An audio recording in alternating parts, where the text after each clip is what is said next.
defense. Yes. And we jumped up a whole scenario actually on Monday specifically. Defense. Will Anderson, Joey Porter Jr. It's quite tempting. It's quite tempting. Joey Porter Jr. just declared for the NFL draft per his Twitter. Yes, he did. Oh, we knew that was happening. See, there's a cheese nips thing. You know he plays football, right? Yeah. But For Penn State. it's all defense that we're talking about. We all got excited about it. We made it sound like that's the move to make. But we're also, I mean, you guys saw the thumbnail. We're anti Jared Goff. Yes, we are. Very strongly. So like, what is this team's biggest need? Like what? Because like, to be real about it, this is kind of our only opportunity to like grab a quarterback. Yeah. I don't expect us being like this early on in the draft for the future. Mm-hmm. It's a good question because that is a good point. Is that presumably this is the highest the Lions will be in the draft for the next upcoming years.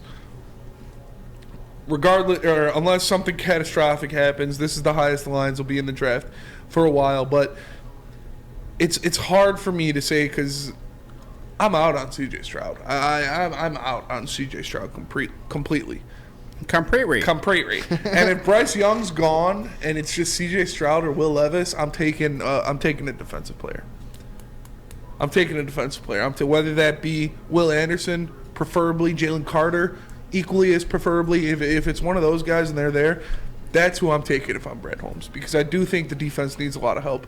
And like I said, I think Jared Goff will be the quarterback for next year. As much as it pains me to say, as much as it's going to pain me to watch noodle arm flinging some balls 5 yards behind a receiver who has 2 yards of separation for a game-winning touchdown, I think Jared Goff will be there for next year, but he's not the guy for long term. He's not the guy that's the answer. He's not a championship pedigree quarterback. Brad Holmes knows that all too well. And he has been on record saying that if his guy is there, he will take him. If his guy is available, he will take him.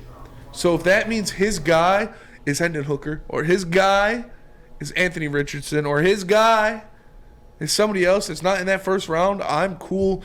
I have implicit trust in whatever Brad Holmes wants to do.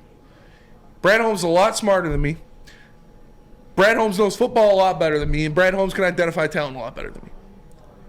So I know what he knows on a I know what you know, subterranean but she knows level. what you think like you when know. I'm looking at the team, I'm like, all right, we have some holes to fill here and there. Yeah. But Brad Holmes is a savant when it comes to identifying and acquiring talent through the draft.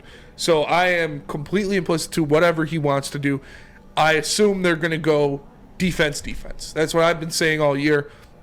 Defense. Whether it be Will Anderson and Joey Porter Jr. But then when do you address the quarterback? Second round. It's up to him. It's up to him. I have faith in Brad Holmes. But do you have faith that second rounder is going to like? If Brad Holmes has faith out? in that second rounder, yes, I have faith in that second rounder. Like literally, that's what it is. So would you? If he picks somebody, I'm like, all right, he's probably going to be good. So would you say that like defense is more of a concern? Yes. Than the offense? Yes. We have another topic later on the show too about how this defense turned around though. We do. I mean, which it has turned around. Went from averaging 32 points allowed per game to 29. To 21. 29. 21. 28 point whatever, like statistically throughout the entire season. But like since the turnaround of Aubrey Pleasant, that's why I was basing off of, I should say. Still, yeah. You're right. They're still averaging, almost 29 points allowed per game. But it's something that I think needs to be addressed because, like I said, you still need 4 defensive starters. And really on the offense, all you need is the quarterback of the future and another wide receiver, really, in my mind. Other than J-Mo? Yes. Another one? Another outside weapon. Another weapon, whether that be a wide receiver, running back, tight end. I'm running back. One of those 3 and a quarterback is all you need on the offense for that to be a complete unit. Chris, you had your hand up. Yeah, because I'm torn about this, and I think the question I have will solve it for me. So I don't know if you guys have it off the top of your head, so maybe you'll come back from commercial break, but your top 10 quarterback list, how many of those guys were taken in the first 3 to 5 picks, those top 10 quarterbacks that you had right now? Because if the answer is half or less, then I'm taking let's go with the defense and then address the quarterback wherever. But if 7 or 8 of those top 10 quarterbacks in the league were all drafted first, second, third, whatever, then I think that makes me consider the quarterback more. Owen? Yeah, and I mean, all the way back in the summer, I talked about how deep this quarterback draft is. I think I agree with Spencer because of you want to get those two defensive guys, especially how much your defense has struggled this year. But I think you can still get your guy in the second round. I firmly believe that. If you have to trade up in the second round to do that, then you do that. Mm-hmm. But I mean, there's so many other guys too. You talked about Anthony Richardson. I mean, there's guys like Bo Nix. If you liked him, I mean, he just looked really good at Oregon this year after transferring from Auburn. I mean, there's a whole list of guys that you could go out and get, and I feel like that's why you go defense with that first pick. For sure. I still haven't. I do this all the time. I make these topics and I don't have an answer myself. You're an idiot. But you know how I roll. Like, everyone's like, "Oh, you want Malik Willis?" Dude, I wanted 5 different people, like, depending on the day. Mm-hmm. And it drove you mad. It drove you quite mad, literally. But because you do that, and then when they pick one of them, you're like, "See, told you. I knew they were going to get that." Because here's the thing with the draft. Here's the thing with, like, this 12 draft. different people 3 days before the draft. Called it. Knew they were going to take him. Here's the thing with this draft and any draft throughout the history of time. The main thing you want is a good player. That's why, like, I have multiple people like you're good with. But no, honestly, like, I could, like, thank you. I could fight you tooth and nail and say, "Oh, this guy's better than that guy." But the reality of the situation is, we don't know. Yes. Not a single soul knows. Time only could, you know. Mel Kiper sure as hell doesn't know. Exactly. You know what I'm saying? He's got big hair. He's doing, like, this research, like, now. Yeah. You know what I'm saying? Like, nobody knows. But you want a good player at the end of the day. So whether it's, like, if you feel, it's Brad Holmes especially now, because like you said, I trust him now too. If he would have taken a Malik Willis or Kyle Hamilton or any of those guys, like, if that's who we thought was the best player at that position, at that point, then yeah. I'll tell you what, I'm seeing it in the chat right now. Bennett in the Woodward Sports chat, Bennett WMC says Hooker, dope player, dope jersey name. Think of, like, the Honolulu Blue number 7 Hooker. That'd be fire. That would. That'd be fire. We always do the 30 for 30s here. What if I told you? What if I told you? Oh, you know, we gotta start making that segment. The 25-year-old prodigy, came back from a nasty ACL injury, only to lead the Detroit Lions to their first playoff victory in over 50 years.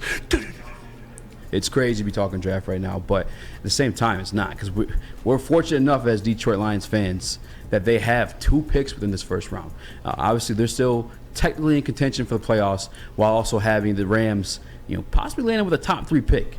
You guys seen the thumbnail, clearly, if you clicked on the video, and it's some Jared Goff slander. First and foremost, I want to let you know that guy, it was his idea. It was my idea. It's his idea. My idea. Number one Jared Goff hater. Secondly, right here. Shout out to Booner. All right, he does our Twitter clips, and he has his own podcast as well. 99 subscribers, by the way. So give my man over 100. I did a podcast with him this morning. We had the exact same conversation, which kind of inspired this topic today.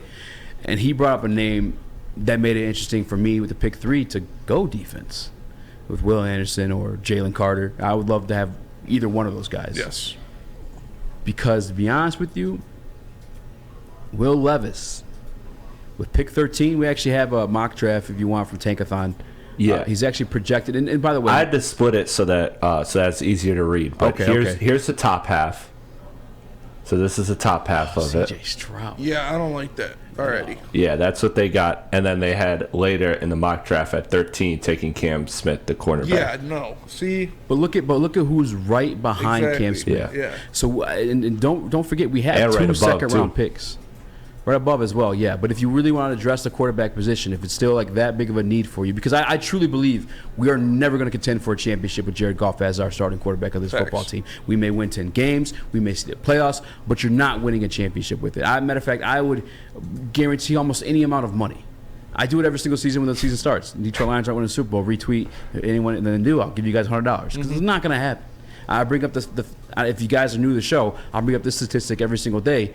Damn there. There's never been a quarterback outside of Tom Brady once to have won a Super Bowl taking 12% of the team's salary cap. Jared Goff is the 4th highest paid quarterback in the league this year. Yes. He still will remain around the top 10 next year too.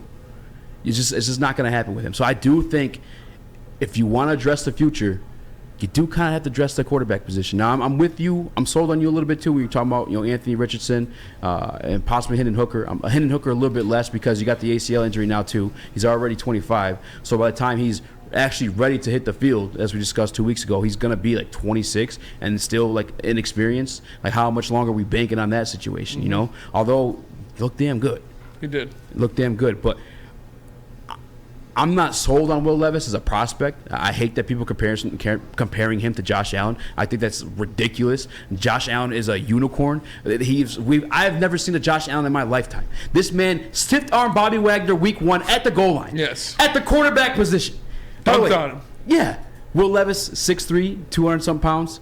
Josh Allen, 6'5", 200-some pounds. Like, there's a difference there. Stop comparing him to Josh Allen. Please don't. If you do end up having him, don't expect him to be Josh Allen. But just know this. Majority of quarterbacks that win Super Bowls or even visit Super Bowls, so you have the experience of even being one as a Detroit Lions fan, because we never have had that. They're on those rookie deals. They're on those team-friendly deals. We just saw Joe Burrow do it. We saw Jared Goff, who we think is quite mid, do it himself. But again, on his rookie deal, because football's a team sport. When you're on that rookie deal, you can then afford to fill out the rest of that team. You guys, defense. If you move on from Jared Goff, that's $20 million extra dollars that your GM that you trust, at least that I trust, and Brad Holmes, can go out there, hit the open market, and get you 2 top 10 defenders with $20 million. We've seen he's doing like a little bit of money. Deshaun Elliott's in the top 10 of becoming a Pro Bowler this year, which is insane. That's probably a little bit more fanfare than anything else, but I am open to Will Levis simply because of the contract. I'm open to Will Levis simply because we've seen Ben Johnson make things work this year with Jared Goff. And if Will Levis is like at least that, plus he can run, Ben Johnson should be able to make that work. It's for sure. He'll be able to make that work. And that is part of what I've been saying this for weeks, is that, like you said, I'm not asking for Josh Allen. I'm not asking for Patrick Mahomes. It would be nice, don't get me wrong, it would be nice if you stumble into a Patrick Mahomes, but those are generational type talents. Those are guys that are going to be the best quarterbacks in the league for a long time.